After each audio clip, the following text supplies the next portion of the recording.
할렐루야. 4월 1일 화요일 원포인트 큐티 오신 여러분들을 주님의 이름으로 축복합니다. 오늘 말씀 마태복음 12장 38절에서 45절까지입니다. 그때 서기관과 바리새인 중 몇 사람이 말하되 선생님이여 우리에게 표적 보여주시기를 원하나이다. 예수께서 대답하여 이르시되 악하고 음란한 세대가 표적을 구하나 선지자 요나의 표적 밖에는 보일 표적이 없느니라. 요나가 밤낮 사흘 동안 큰 물고기 뱃속에 있었던 것 같이 인자도 밤낮 사흘 동안 땅 속에 있으리라. 심판 때에 니느의 사람들이 일어나 이 세대 사람을 정죄하리니 이는 그들이 요나의 전도를 듣고 회개하였음거니와 요나보다 더 큰 이가 여기 있으며 심판 때에 남방 여왕이 일어나 이 세대 사람들을 정죄하리니 이는 그가 솔로몬의 지혜로운 말을 들으려고 땅끝에서 왔음이거니와 솔로몬보다 더 큰 이가 여기 있느니라.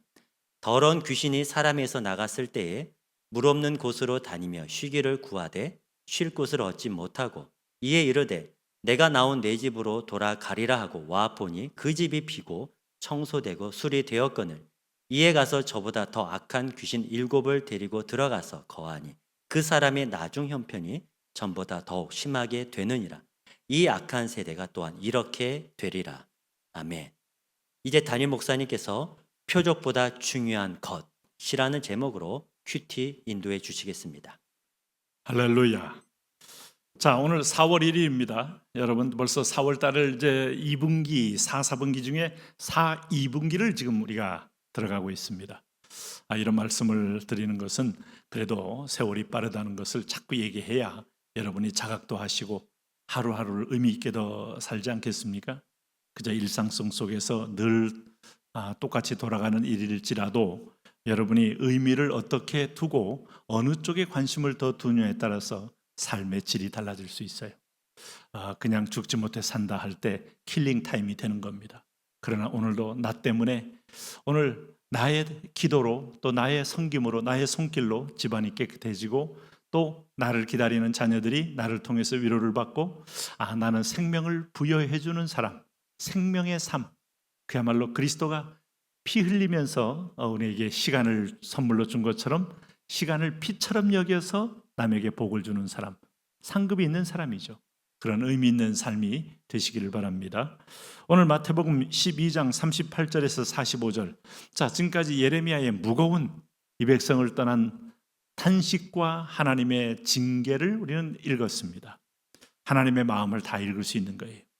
구약이든 신약이든 여호와의 선하심과 인자하심을 찬양하라. 그는 선하심의 인자하심이 영원함이로다. 그는 분명히 선하심과 인자하심이 영원한 분이시긴 하지만 사랑하기 때문에 때리는 채찍 아프죠. 사랑하기 때문에 우리를 포옹해 주는 포옹 달콤하죠. 달콤한 사랑만 있는 게 아니고 아픈 사랑도 있고 아픈 사랑만 있는 게 아니라 달콤한 사랑도 있지만 오늘 마태복음 12장은 오늘 이 시대에 예레미야 때 못지않는 영적인 어둠을 주님은 지적하고 있습니다. 그것은 뭔가 하면 사람들이 표적을 점점 구하되 진정한 표적은 볼 줄 모르는 영안이 닫힌 세대를 말하는 거예요. 여러분 기적과 요술과 도술 이런 거 좋아합니까? 하나님 그것 가지고 믿는 것은 믿음이 아니라 그랬어요. 그래서 말씀 중심의 신앙이 그처럼 의미 있는 겁니다. 보이지 않는 말씀만 가지고 평생을 의지하고 사는 것이 그렇게 상급이 되는 겁니다. 자, 오늘 주님께서 오늘 여기 38절에서 하는 주님은 42절 사이에서 오늘 표적을 구하는 사람들에게 주님께서 몇 사람을 예를 들었어요. 자, 여기 보시면은 39절에 이렇게 말합니다. 예수께서 대답하여 이르시되 악하고 음란한 세대가 표적을 구하나. 악하고 음란한 세대는 지금 이 세대를 가리키는 거예요. 악하다, 하나님을 향하여 완악하다는 뜻입니다. 음란하다는 것은 우리가 육신적인 음란함도 있지만 하나님에 대하여 영적으로 집중하고 예배하지 않는 세대라는 겁니다. 이런 세대들은 다 감각적이고 눈에 보이고 그야말로 눈에서 뭔가 이상과 기사와 어떤 기적이 일어날 때 그걸 따라가는 이건 믿음도 아니고 이것은 보면 그냥 눈에 보이는 대로 쫓아가는 겁니다. 구하나 그러나 선지자 요나의 표적밖에는 보일 표적이 없다. 주님은 말합니다. 왜냐하면 하나님이 이 시대에도 우리에게 줄 수 있는 가장 큰 특권은 우리에게 말씀을 주시는 거예요. 선지자 요나. 자, 구약의 요나는 오늘 신약의 모든 메시지를 요약하는 한 이야기입니다. 요나가 고기 뱃속에 들어가서 3일 동안 고통 가운데 음부에서 스월에서 부르짖다가 그는 니느웨 해변가에 토해내침을 당하여 그가 전도의 사명을 감당함으로 니느웨 온 백성이 왕으로부터 짐승까지 옷을 찢고 회개하며 돌아왔다는 엄청난 회심의 기록. 이건 무엇을 가리키는가 하면 바로 그 요나 자체가 오늘 3일 동안의 사건이 음부에 내려가신 그리스도, 그리고 다시 토해내침을 당하여 부활하여 복음을 전함으로 온 이방인들이 구원받게 되는 예수 그리스도의 사역을 소개하고 있는 거예요. 요나 자체는 연약한 인간이지만 그러나 그가 3일 동안에 보여준 사건은 바로 주님께서 우리를 대신하여 죽으시고 부활하는 이 메시지를 보여주는 겁니다. 여러분, 성경의 핵심 메시지가 뭡니까? 성령님 아닙니다. 하나님 아닙니다. 성경의 핵심 메시지는 육체로 오신 예수님이 임마누엘 되셨다가 죽고 부활하여 오늘 우리의 맏형 첫 열매가 되었다는 것입니다. 이 사실을 믿을 때 당신이 그리스도와 직접 관련이 있어서 구원을 받게 되는 거예요. 오늘 그런 표적이 없다면 우리는 붙들 어떤 이상이 없고 붙들 말씀이 없고 붙들 길이 없어요. 그래서 이 시대에 우리가 붙들 것은 예수 그리스도, 오늘 붙들 것은 구약의 전체의 메시지는 예수님께서 말씀하셨어요. 모세 오경을 가리켜서 너희가 성경에서 영생을 얻는 줄 생각하고 성경을 상고하거니와 이 성경은 for me, 내게 대하여 증거하는 것이다. 여러분, 구약의 창세기, 출애굽기, 레위기, 민수기, 신명기, 구약의 타나흐라고 일컫는 이 구약의 율법서를 보면서 예수님 발견하셨습니까? 고린도전서 10장이 예수님에 대해서 찬연하게 설명하잖아요. 반석은 예수님이요, 그물은 생수 되신 성령님이요, 오늘 만나는 하늘 양식인 예수님이요, 구름기둥 비둘기둥은 성령의 인도요. 우리는 끊임없이 예수님을 만나고 있던 겁니다. 자, 그럴 때 오늘 이런 예수 그리스도의 죽으심과 부활을 보고도 누가 믿잖아요. 38절 보니까 서기관과 바리새인 중 몇 사람이 말하되 선생님이여 우리에게 표적 주시기를 원하나이다. 모든 표적을 보였는데도 표적 주시기를 원해요? 이거야말로 여러분 악하고 음란한 세대의 특징이죠. 예수님은 안 믿고 이상한 눈에 보이는 초자연적인 현상, 초자연적인 요술, 도술, 기술, 기적 다 우리를 미혹해 하는 것들입니다.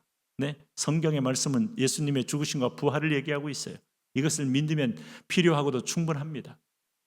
그런데도 여러분, 오늘 이 바리새인들 율법주의자입니다. 서기관들 이성주의자입니다. 부활이 없다고 하는 자입니다. 바리새인들, 여러분 부활을 믿을지 모르지만 율법으로 구원받는다는 자기 의를 믿는 자입니다. 하나는 머리를 믿고 하나는 자기 의를 믿고 구원이 없습니다. 그러니 오늘 여러분 이 그리스도의 죽으심과 부활에 의지할 만한 이유를 찾지 못하죠.